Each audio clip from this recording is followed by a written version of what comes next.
Hello everyone, I'm your host Marble Jester. Last time we finished off with Anslog's Compass, and due to the status quo, I think it's a good idea for us to head back to that settlement in turmoil. The Gilded Vale, that's it, yes.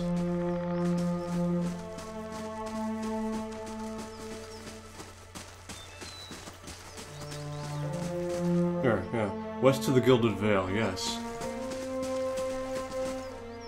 Oh, I got my piggy with me. It's been a few days since I played this, so all over again.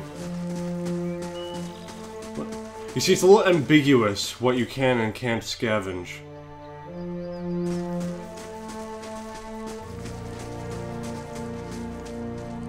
Let's see, about due to curiosity, what does this path lead off to?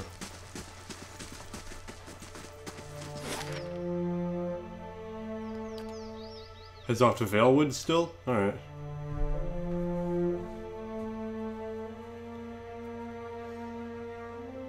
I mean, Gilded Vale. I just mentioned about how I almost made that mistake. See, the character sheet contains all the details. Oh, yes, so it's a status page, yeah.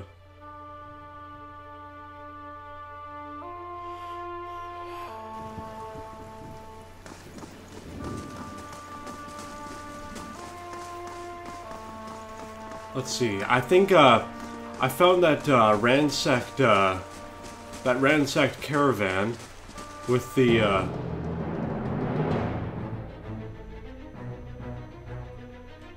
outlaw. Brave thousand. About to get her ass whooped.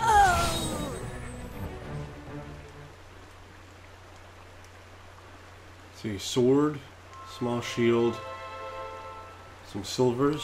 All right. And considering that I've got more people and that I'm so rich, I think I'd like to give the smithy a good look over.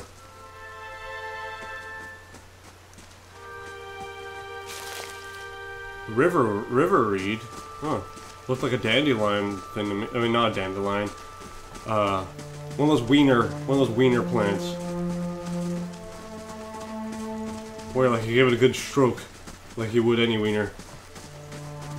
But then like it disintegrates into dust. That's fun. I don't know what I'm talking about, I'm sorry.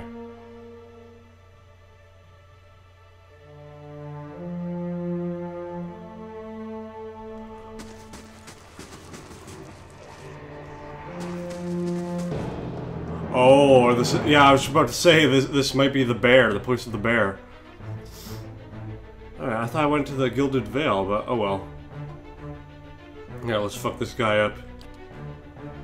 I'm a higher level now.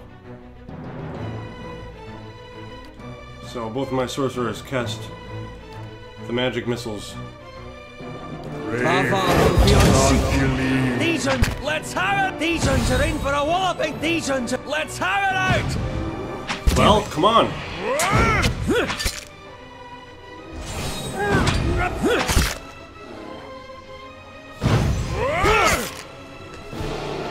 Just get quiet. Oh, come on! Terrific.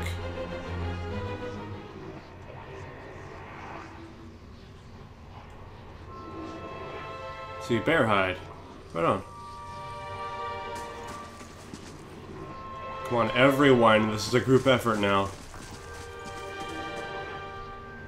Talk? Oh, I can see into his soul. Lost spirit. A figure drifts, suspended in the musty air of the cavern. Its form and features blur and twist in cascading ripples of incandescence. You feel its energy eddying about your limbs, filling them with a heavy chill. Reach out. Reach out a hand for the spirit. In the moment of contact, you feel as if you have been struck with a blow, head reeling as you tumble, helplessly, into a waiting darkness. Light blooms at the edges of your vision. You feel the sun on your back, and the weight of a bow in your hand. You know, suddenly, that you have come a long way from the Vale hunting deer. That sounded so Native American. Now you are standing before a cavern, and the darkness extends far into its depths. Even so, your friend strides out before you, his red cloak flapping at his heels. You follow, heart hammering in your chest as he leads you deeper into the cavern. There's a roar like thunder echoing around you. Fear seizes you, casts you stumbling back towards the exit, towards light and escape. You see a glint of steel, and there is a sudden terrible flash of agony behind your knee. You scream, stumble, fall. I think I'm beginning to see what's happening here. His friend betrayed him. Freaking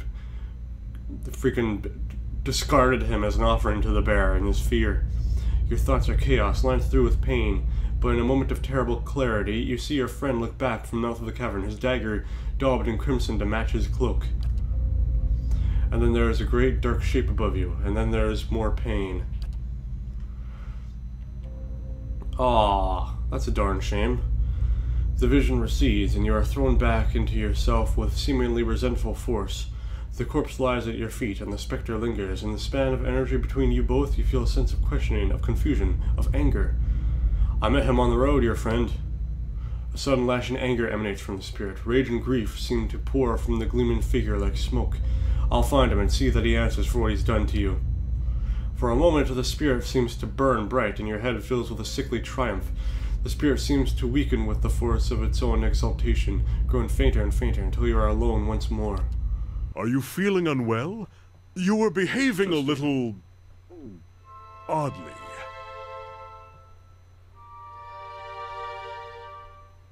Is that a tactful way of asking if I'm a lunatic? Well, I've always assumed you're just as mad as the rest of us.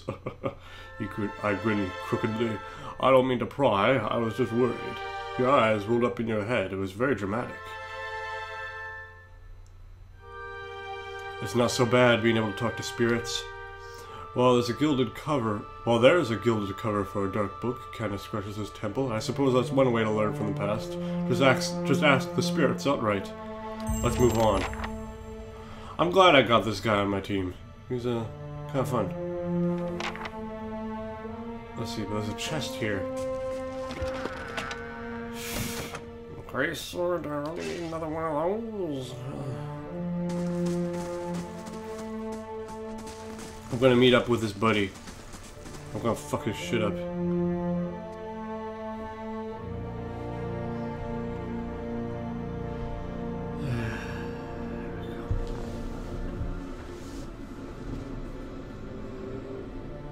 Yeah, could you be any more hospitable? Fucking making all this noise during my broadcast? Or my recording, whatever. People piss me off. Pretty sure you can understand.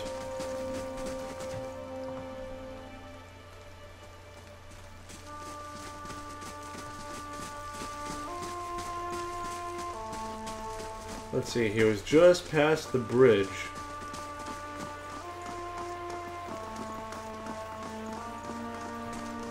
Oh, is he not up yet?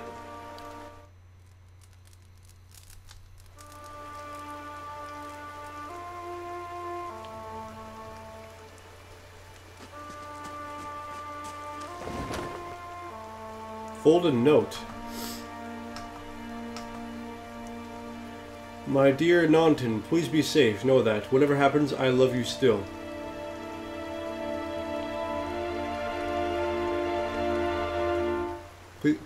Please be safe. Know that. Whatever happens, I love you still.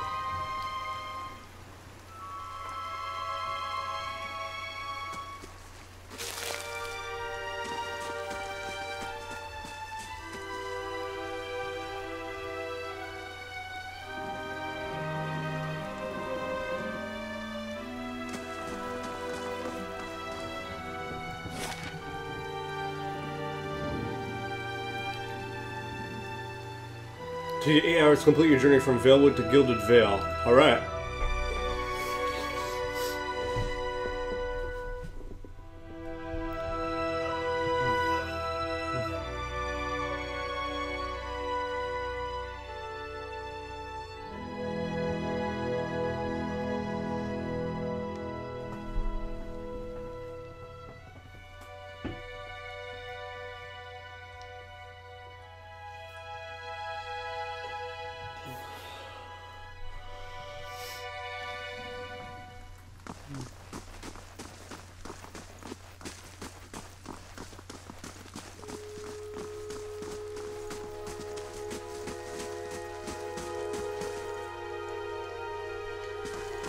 These two guys look interesting. They were the first ones I noticed upon coming to this goddamn city. So he's Lox the Usurper. As you peer, yep. You see a lone man standing in a field. He looks around, surveying the crops. Occasionally, he bends to examine a leaf up close. He is intent on what he is doing, completely absorbed in his work. This man approaches him from behind. He moves slowly, but does nothing to mask his approach. In his hand, he holds a large sword. There appears to be no malice or hatred in the man's demeanor. He almost seems pleased. The first man hears his approach and stands, turning away from the plant he was inspecting. His face breaks into a smile, and he opens his arms to welcome the approaching man. The smile freezes into a grimace as the second man thrusts the sword through his stomach, its blade now protruding from his back.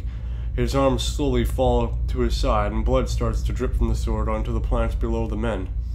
As the first man crumples to his knees, the second pulls the sword out, a tear slowly falling down the cheek of his still smiling face. A tear, pardon me.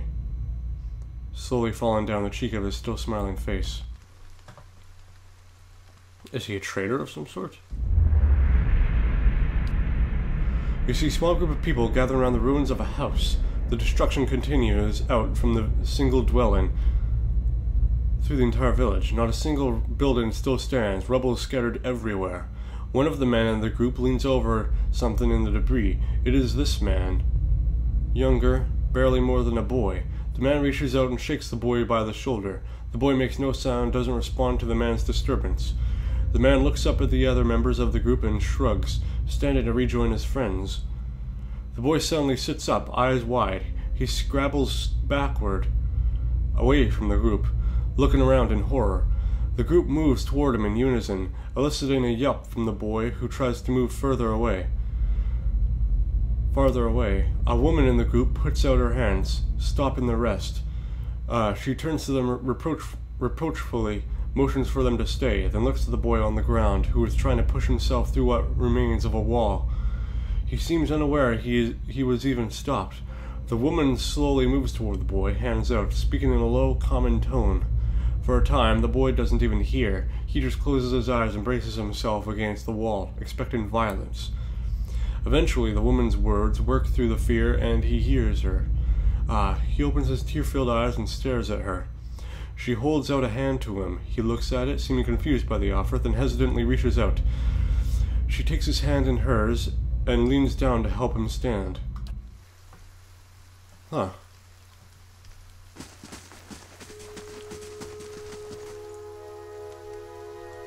Is there a common theme between these flashbacks?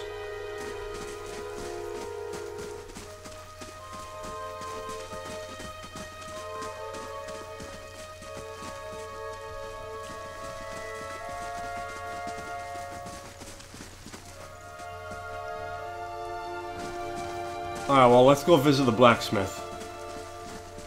Actually, we haven't checked down this cellar. Let's see, what remains of this burnt-out old temple? Or whatever it be. The ways in which your character interacts with people in dialogues, even more subtle ones, will tend to coalesce into a reputation. As your fame expands, some characters will interact with you differently as a result.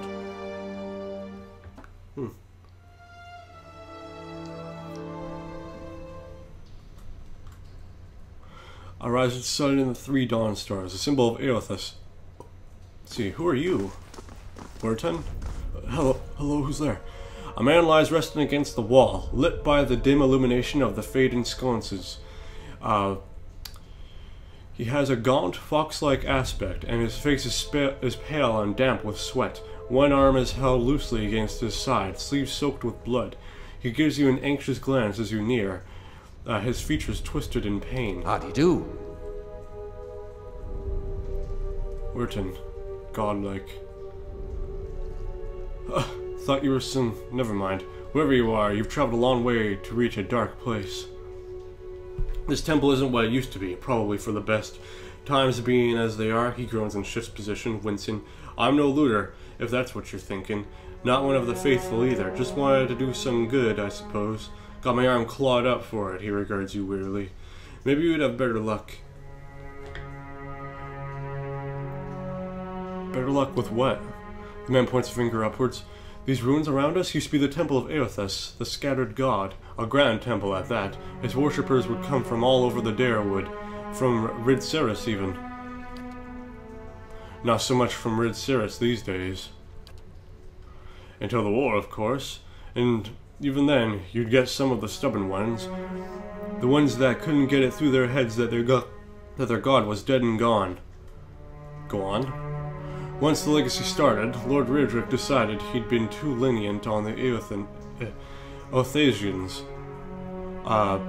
He had his people go in and put them to the sword, left them down there, buried under a heap of rock. After that, Raedric ordered the temple sealed. It's been years like that, up until recently. Lord Raedric hopes that if we rededicate the temple to a living god, then we'll be forgiven, and the legacy will end. See? He smiles wryly. But until then, the temple is as you see it, unguarded. That's where you come in. Wharton licks his lips. Those priests, maybe they didn't have a lick of sense between them, but they still didn't deserve to go like that. Chopped down in their god's house. It doesn't sit right with me. If you can get down there, find their remains, maybe we can finally give them a proper burial, Wharton breathes out. No small task. There's coin in it for you if you need motivating. Atlof's cautious expression softens. A pleasant surprise to see that someone around here has a shred of respect for the dead.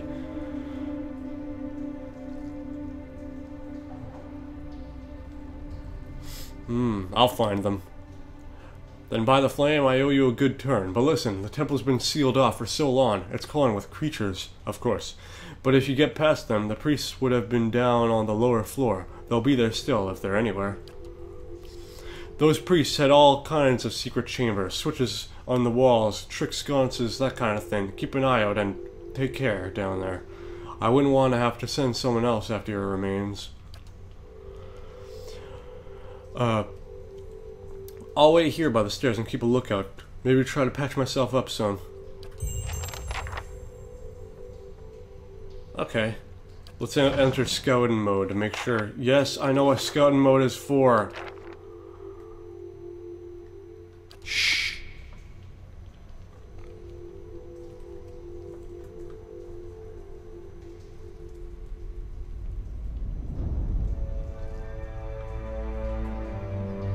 Let's see what's over here.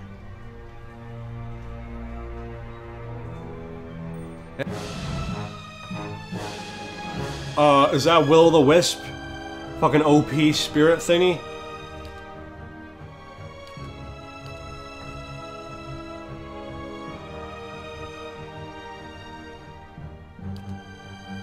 See, what was that eye symbol about? Does it mean I can't legitimately see it? Hey, Lava will be on the secret.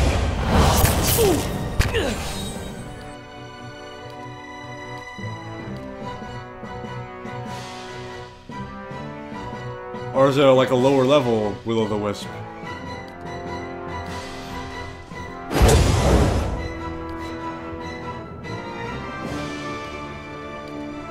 I'll give it some of this.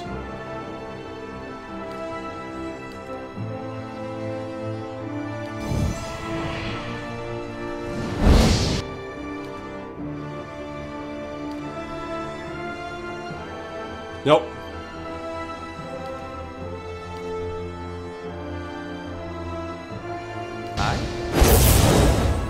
As you said, let's end this! Awesome.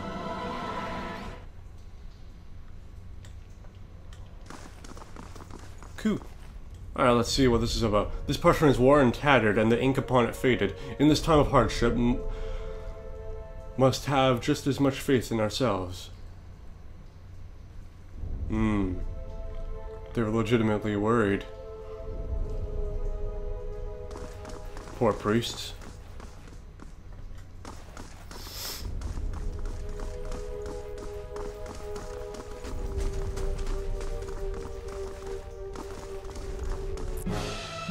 Yeah, spiders! Ivory spiderling. Does that mean it has a mother nearby?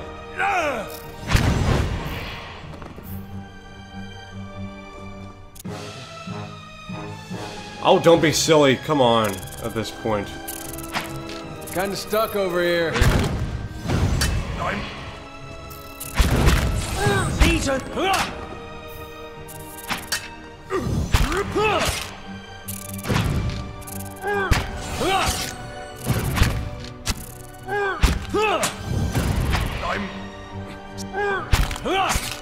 There we go, fucking die.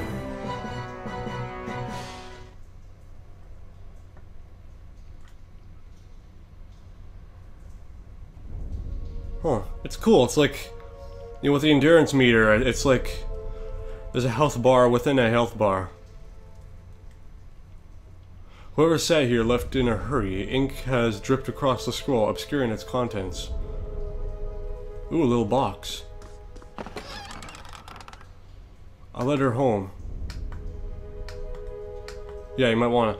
Mother, I've asked Brother Edric to carry this letter to you, for he travels to New Hailmarth come morning. With him goes what coin I have, and I hope it will ease the surprise of an unexpected homecoming. For I mean to follow in a few days' time. Our village is much changed, though I do not wish for you to worry. I do not feel safe.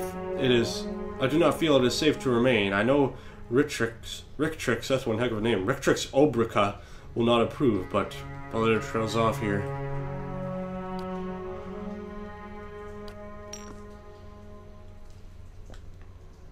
Let's see. The pile of furniture is branded with scorch marks.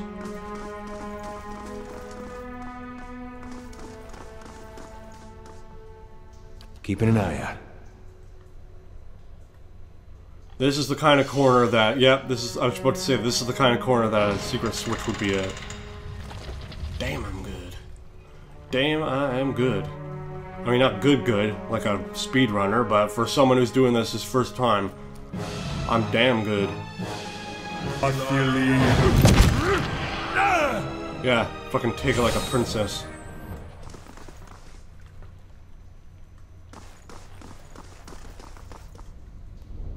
Vermin have scoured these plates, though mold still grows in green-black clumps across the table. Hmm.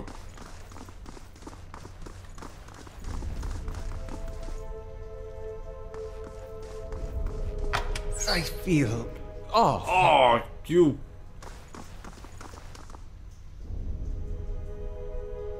Margren's fire casts light in dark places. Let's see. Cape of Withdrawal. Disengagement defense bonus. Ooh. Potion of my regeneration. Garnet. And turquoise? Yeah. I know my gems at least well enough to know that that's turquoise.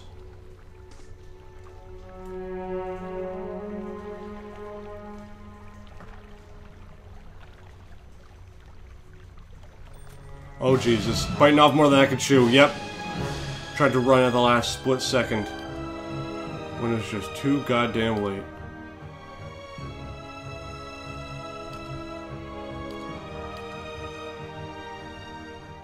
Ooh, that sounds good. Lava will be unseated. Yeah, why are my warriors fucking running away? You idiots. Aye? Legions are... Leave it to me. Breath! Yeah!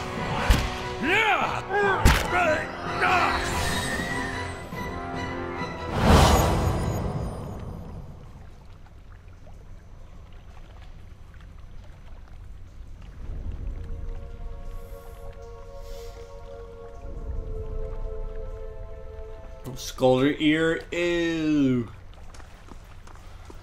Oh no, did I hit crazy stills? Alright.